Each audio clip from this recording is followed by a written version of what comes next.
verses 25 through 34.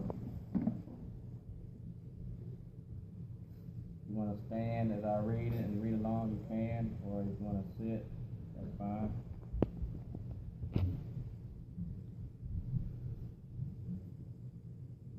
Yeah, so Matthew 6, verses 25 through 34.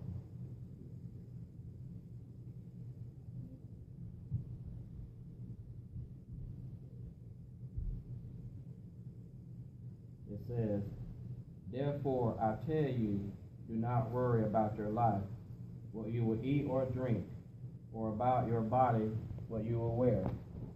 Is not life more important than food, and the body more important than clothes? Look at the birds of the air. They do not sow or reap, or store away in barns, and yet your heavenly Father feeds them. Are you not much more valuable than they? Who are you by worrying can add a single hour to his life? And why do you worry about clothes? See how the lilies of the field do not labor or spin. Yet I tell you that not even Solomon in all his splendor was dressed like one of these. If that is how God clothes the grass of the field, which is here today and tomorrow, is thrown into the fire, will he not much more clothe you, O you of little faith? So do not worry, saying, what shall we eat? Or what shall we drink? Or what shall we wear? For the pagans run after all these things, and your heavenly Father knows that you need them. But seek first his kingdom and his righteousness, and all these things will be given to you as well. Therefore do not worry about tomorrow, for tomorrow will worry about itself. Each day has enough troubles of its own." These are the words of God for the people of God. Praise be to God. Today, I'm going to be doing part 3 of my sermon series on worrying. Now, hopefully, by the end of this day, you won't worry so much about things. This has been a good 3 weeks, and I've been really enjoyed giving the word to you guys. I hope you are taking into account that you don't have to worry. Got a joke for you. That I heard about this elderly couple. I heard that the couple had been married for over 60 years. They were at church fellowship, and someone asked them the secret to their success. The man told how he always treated his wife with respect, and he took her on trips all over the world. He said, in fact, our 25th wedding anniversary, I took her to Belgium, China. Everyone kind of clapped. Someone spoke up and said, what you do for your 50th wedding anniversary? He said, I went back and picked her up.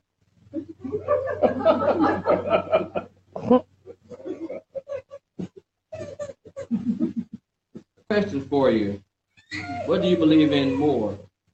Ourselves or God? Our actions and decisions will reflect that. If God does not think he should do, if God, what you think he should do is trust him. If God doesn't do what you think he should do, also trust him. If you pray and believe God for a miracle and he does it, you trust him, right?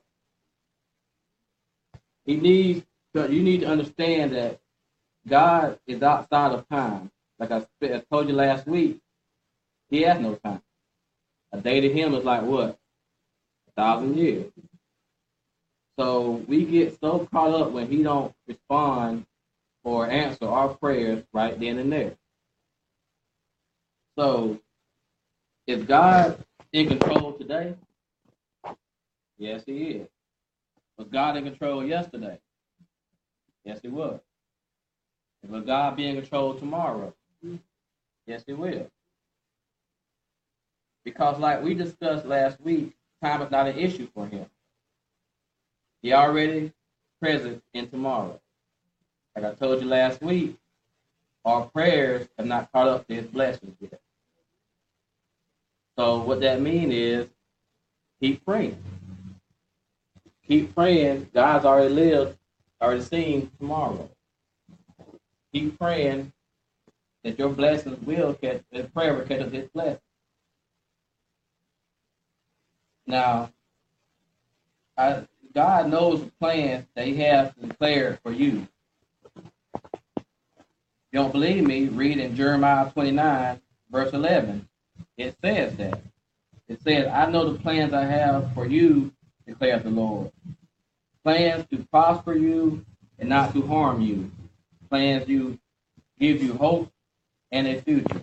So even if the future God chose for you isn't the one you would choose, what should you do? Still trust him.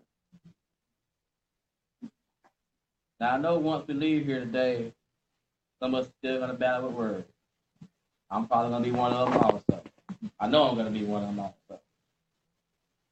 But we got to understand that we don't have to worry. But that's easier said than done. Jesus' point is clear. Worry accomplishes nothing. I cannot supply the very least of your needs or wants. So we should strive to estimate it from our thinking. Our energy is much better spent focusing on God's way of life, which has real, tangible, and benefit, and soon coming kingdom, which will ultimately satisfy our most deeply felt needs. So you may ask the question, how can we overcome anxiety and worry? Simple. Philippians 4, 6, 7 tells us that. Be anxious for nothing, but in everything by prayer and supplication, with thanksgiving, that our requests be made known to God, and the peace of God, which surpasses all understanding, will guard your hearts and minds through Jesus Christ. 1 Peter 5, 6 and 7 says, therefore humble yourselves under the mighty hand of God, that we may exalt you in due time, casting all your care upon him, and he cares for you. Now, those two verses tell me a lot. First of all, it tells me that God cares for me. Secondly, it tells me that he didn't create me to worry. It says it in the right there in the verse. Those passages that I read to you a while ago was Jesus speaking to his disciples. Those were Jesus' words. Like I told you before, 3 times in those passages he said, do not worry. So I don't know about y'all, but to me, Jesus' words are very, very important. He tells me not to worry, then I think I may not need to worry. But once again, it's hard because we got that enemy out there that's constantly at us. Constantly going through what he needs to go to get us to worry. Because like I said, that's one of our weak points, his word. We tend to worry about things that 99% of the time not going to come to pass. Yet we still want to worry about it. The ultimate solution to worry and anxiety is to take the things that causes it, things that causes worry and anxiety, doubts and fears, to God. Take your doubts and your fears to God. Don't take your doubts and your fears to your psychiatrist. Don't take your doubts and your fears to your best friend. Don't take your doubts and your fears to your parents. Don't take your doubts and your fears to your neighbor, to a person on the street, to somebody you don't know, somebody at your job. Take your doubts and your fears to God. He's always open. He's always willing to listen to what you got. He's not going to criticize for what you're bringing to him. He's going to help you. Whether you believe it or not, he is going to. And I'm not sitting here and telling you that he's going to help you right that instant and minute. That's not going to happen. And again, sometimes it may happen. But you're not going to know that if you don't take that fear and anxiety to God. So how do you know it's not going to work? How do you know he's not going to help you? You're not willing to try. If you're worrying, you're just trusting God. Plain and simple. You're saying that God can't do anything for me. God can't help me. But you will trust going spending money on this person here, which is a psychiatrist. You'll waste time spending money on this medication. You'll take time to spend on taking so much like lunch so they can talk about your problems. You ain't got to waste time spending money like that to talk to God. Be real.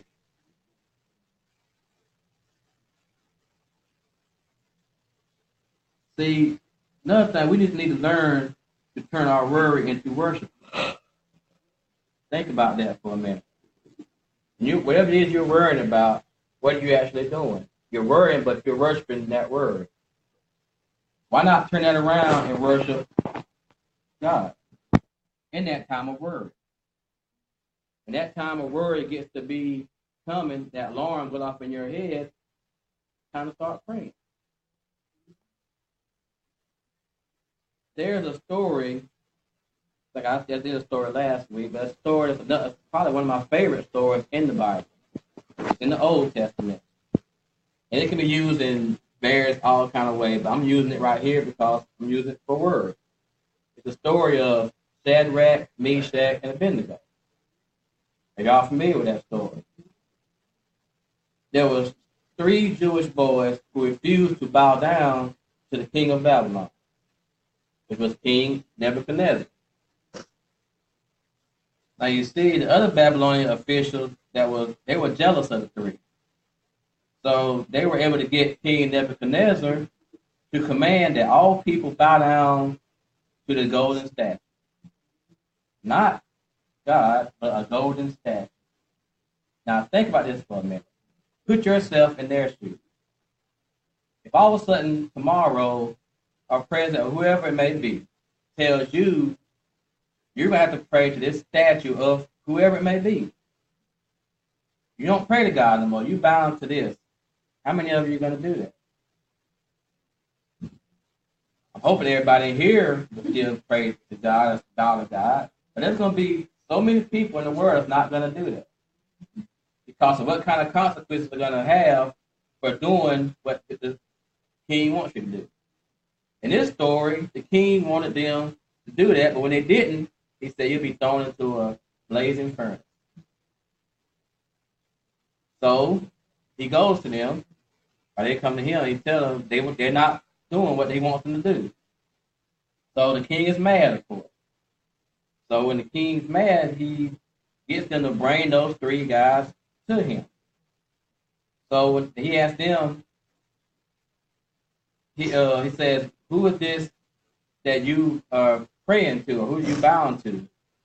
Of course, God, of course. So he asked them, he said he's going to throw them in the furnace that's 7 times hotter than normal. That's pretty hot.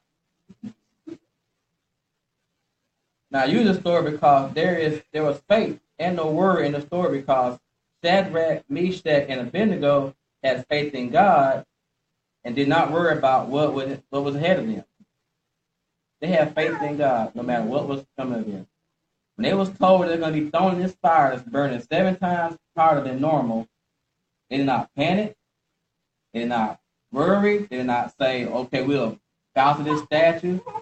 No, they told him, our God is going to save us. And no hesitation. Our God is going to save us. That's like to say, the king asked them, what God is going to save you from me? They say, our God will save us from you. Our God will save us from you. Now, that ain't no kind of faith. I don't know what it is. I'm here to tell you, that's coming. We got to be real now. That's coming toward us. We see this fire over here, burning 7 times hotter than normal. And we know if we don't do what this king wants us to do, we're going to be thrown in this fire. We're going to start thinking, well, I can just bow down, but I ain't really going to mean it.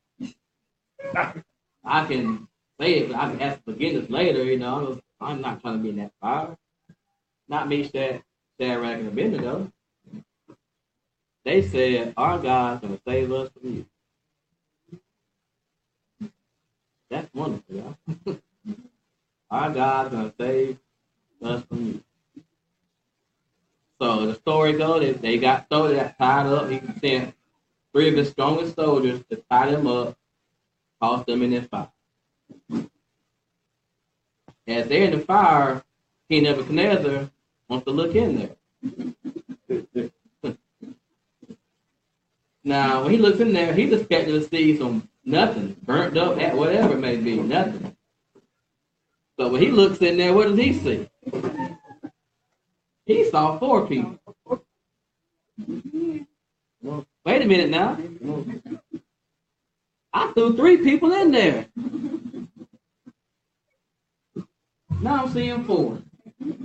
Something ain't right here. What? I have to ask my soldiers over here. Now, how many we threw in there? I threw 3, right? I ain't going crazy. I threw 3 in there. I'm seeing 4. And one of them looked like a God person, a son of a God. That's what he said, a son of a God. So that lets me know maybe that was Jesus in there, reincarnated before he became to earth, helping the 3 that have faith in him. 3 thrown in. He sees 4. And it says in there that when he brought them out the fire, not a hair on the horn, no burn mark, no smell of smoke. But yet, his guard that threw them in there got burnt up, dead. So I guess you can say they kind of have faith too, because they did what the king told them to do, and they still perished. But Shadrach, Meshach, and Abednego still alive. Why is that? Are we serving a good God? What activates God is faith. Remember that. What activates God is faith. Shadrach, Meshach, and Abednego chose faith.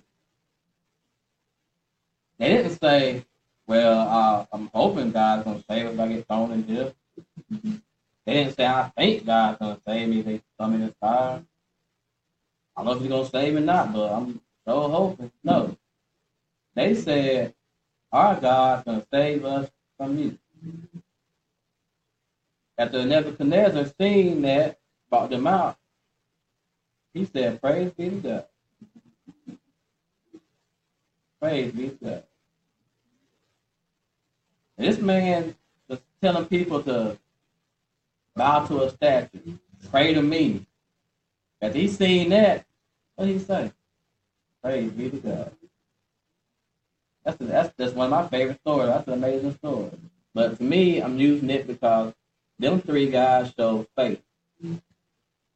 They knew that God was going to save them. Do we show that kind of faith? No, not at all. In every situation we go to, we don't think God can help us. But yet, he helped 3 guys in a fire 7 times harder than it should be. Are any of y'all been in a fire that's been 7 times harder than that? I don't think he has. So if he can save them from that, he can save you from whatever you're going through. But you got to have faith. Got to have faith. Got to have faith. Now, a faith that endures a fiery trial of life is a faith that can be trusted. Here's a question for you to think about. Can your faith handle the fire? Could your faith handle the trial of unanswered prayers? Could your faith handle the trial of personal loss, or is money, health, someone you love? Could your faith handle the trial of betrayal? Your faith handle all those things right there. I would say 90% of the time, no. It could be a little higher than that, because what happens if somebody betrays us? You don't have faith in them no more. Yeah. What happens when unanswered prayers don't get answered? What do? We don't have faith in that prayer anymore. So, key thing is have faith. Shadrach, Meshach, and Abednego were three young men who faced one of the most difficult decisions you could ever imagine. Disobey God and live, or obey God and die. Shadrach, Meshach, and Abednego were people just like us. They were young men who had hopes and dreams for the future.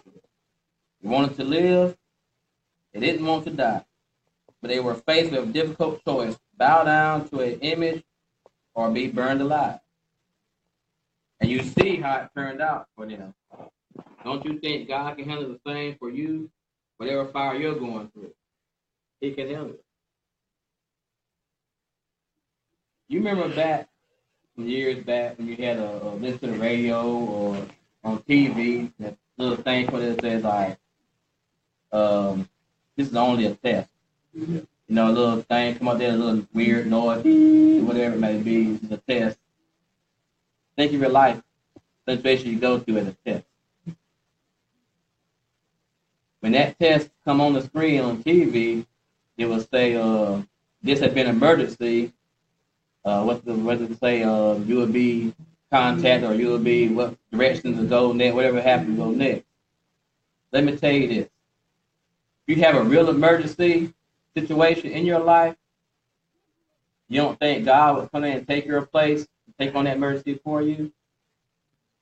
I know He would. If there was a real emergency, God would come down here and take your spot and take on that emergency for you. Getting your bills paid not a real emergency, folks.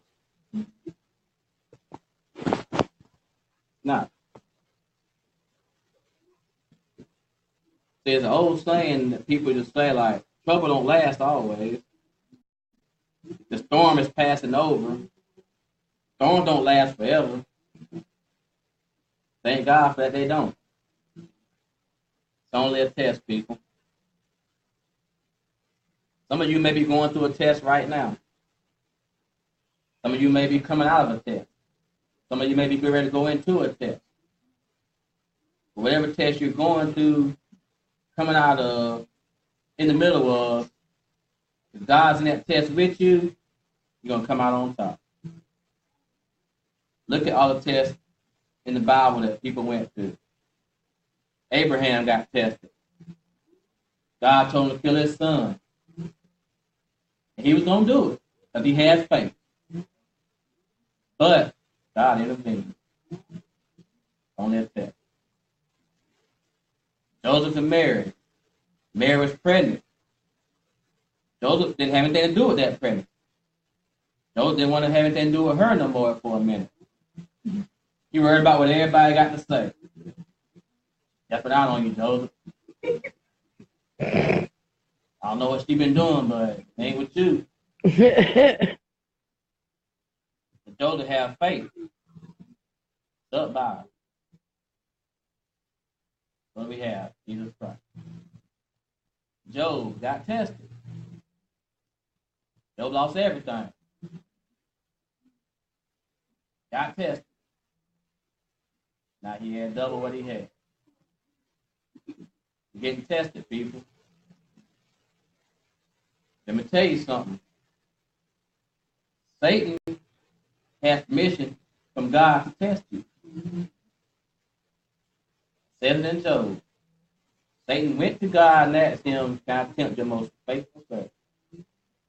Think of yourself for that faithful servant. God tells you all the time, yeah, you can test you can test him. Don't take his life, but you can test him. There's two main reasons God tests us. One, it's a way for him to prove that he can do what no one else can do. Second, it's a chance for us to prove we have faith in him.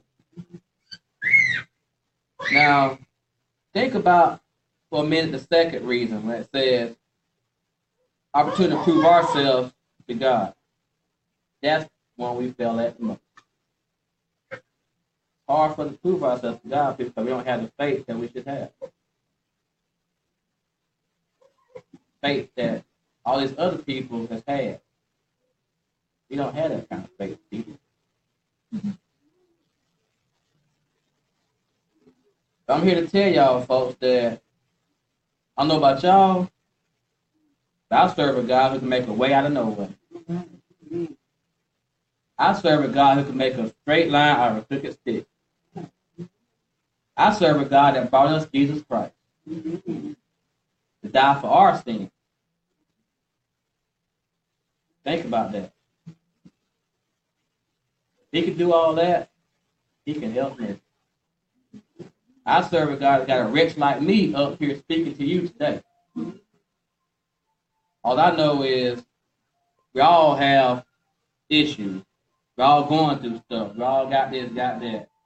But Jesus Christ can help you do anything you got going on. Have faith to activate him.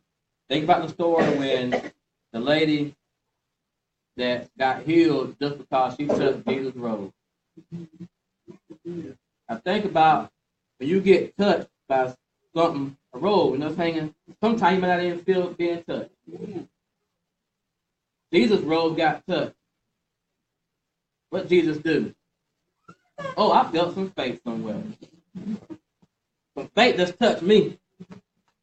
That woman had faith. Not have faith that he was going to just lay his hand and heal her, but he had faith. She just want to touch his robe to get healed. Can't touch I can't heal you. Jesus Christ can do what nobody else can do. To activate that, you got to have faith. You got to have faith. Activate it by having faith. You receive this message from me, say amen. Amen.